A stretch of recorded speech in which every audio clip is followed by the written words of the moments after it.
নমস্কার বন্ধুরা, একদমই বিনা মশলায় দুর্দান্ত স্বাদের শিমের একটি রেসিপি আজকে আপনাদের সঙ্গে শেয়ার করব।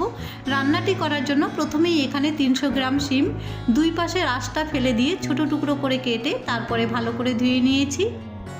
অনেক সময় ঘরে শিম থাকতে থাকতে আধা পাকা হয়ে যায় কিংবা গাছের দানাওয়ালা শিমগুলো কি করব বুঝতে পারি না, তখন আমার মতন করে এভাবে রান্না করে নিন। রান্নাটি করার জন্য প্রথমেই কড়াইতে কিছুটা পরিমাণ জল ফুটতে দিয়েছি। এবার ফুটন্ত জলে শিমগুলো দিয়ে ঢাকা দিয়ে সেদ্ধ করে নেব 6 থেকে 7 মিনিট। 7 মিনিট পরে ঢাকনা খুলে নিচ্ছি। শিমগুলো কিন্তু আমার খুব সুন্দরভাবে সেদ্ধ হয়ে গেছে। এবার শিমগুলো জল ঝরিয়ে নিয়ে একটা প্লেটের মধ্যে তুলে নেব। আমি গাছের দানাওয়ালা শিম দিয়ে এই রেসিপিটি করেছি। চাইলে আপনারা যে কোনো শিম দিয়ে এই রান্নাটি করে নিতে পারেন। অনেক সময় কোনো রকম মশলা ছাড়া রান্নাও যেন মুখরোচক হয়ে ওঠে। শিমগুলো নামিয়ে নিয়ে একটু ঠান্ডা করে হাত দিয়ে চটকে একটু হাফ ভাঙা করে নিচ্ছি। এতে করে দানাগুলো বাইরে বেরিয়ে যাবে। তরকারি রান্নার সময় শিমগুলো তরকারির সঙ্গে মিশে গিয়ে মজেও যাবে আর দানাগুলো বাইরে বেরোনোর কারণে দেখতেও ভালো লাগবে। একই কড়াইতে কিছুটা পরিমাণ সরষের তেল গরম করে নিয়ে ফোড়নের জন্য দিয়ে দিচ্ছি কালো জিরে হাফ চামচ, দুটো শুকনো লঙ্কা মাঝখান থেকে ভেঙে দিয়েছি। এবার ফোড়ন আসা পর্যন্ত একটু লাল করে ভেজে নেব।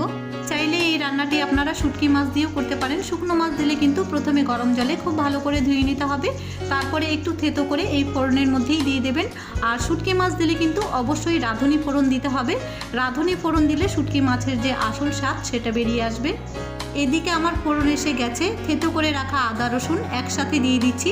ফোড়নের সাথে বেশ লাল করে ভেজে নেব।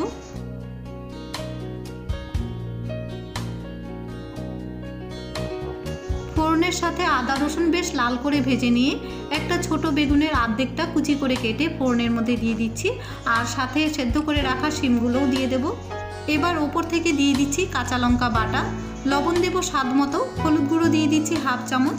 সব উপকরণগুলো দেওয়ার পর শিম বেগুনগুলো একসাথে খুব ভালো করে কষিয়ে নেব।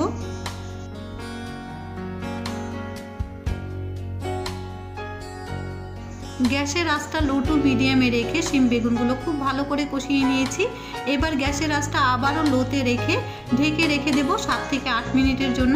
8 মিনিট পরে ঢাকনা খুলে নিয়েছি। শিম বেগুনের থেকে কিন্তু বেশ খানিকটা জলও বেরিয়ে এসেছে আর বেগুনগুলো খুব ভালো করে সেদ্ধ হয়ে গেছে। এবার তরকারির টেস্টের জন্য অল্প পরিমাণ চিনি দিয়ে দিচ্ছি। এক্সট্রা কোনো জল দেওয়ার কিন্তু এই তরকারিতে একদমই প্রয়োজন নেই।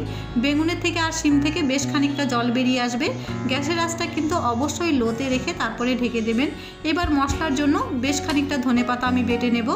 আবারও 3 মিনিটের জন্য লো আঁচে ঢেকে রেখে দিচ্ছি যাতে তরকারিটা খুব ভালো করে মজে যায়। আর এদিকে আমি ধনেপাতাটা বেটে নিচ্ছি। 3 মিনিট লো আঁচে ঢেকে রেখে দেওয়ার কারণে শিম বেগুন কিন্তু খুব ভালো করে মজে এসেছে আর তরকারিটা আমার রান্নাও করে নেওয়া হয়ে গেছে। এবার নামানোর আগে ধনেপাতা বাটা দিয়ে আরও 2 থেকে 3 মিনিট বেশ ভালো করে লো আঁচে কষিয়ে নেব। কষিয়ে নেওয়ার পর তরকারিটি আমার একদম সম্পূর্ণ রান্না করে নেওয়া হয়ে গেছে। আর দেখুন দেখতে কতটা লোভনীয় লাগছে, খেতেও কিন্তু দুর্দান্ত স্বাদের হবে। আশা করি কোনো রকম মশলা ছাড়া একদমই বিনা মশলায় শিম বেগুনের তরকারিটি আপনাদের কাছে ভালো লেগেছে। আর ভালো লেগে থাকলে ভিডিওতে একটা লাইক আর চ্যানেলটিকে সাবস্ক্রাইব করে পাশে থাকবেন। ফিরে আসবো নতুন একটি রেসিপি নিয়ে।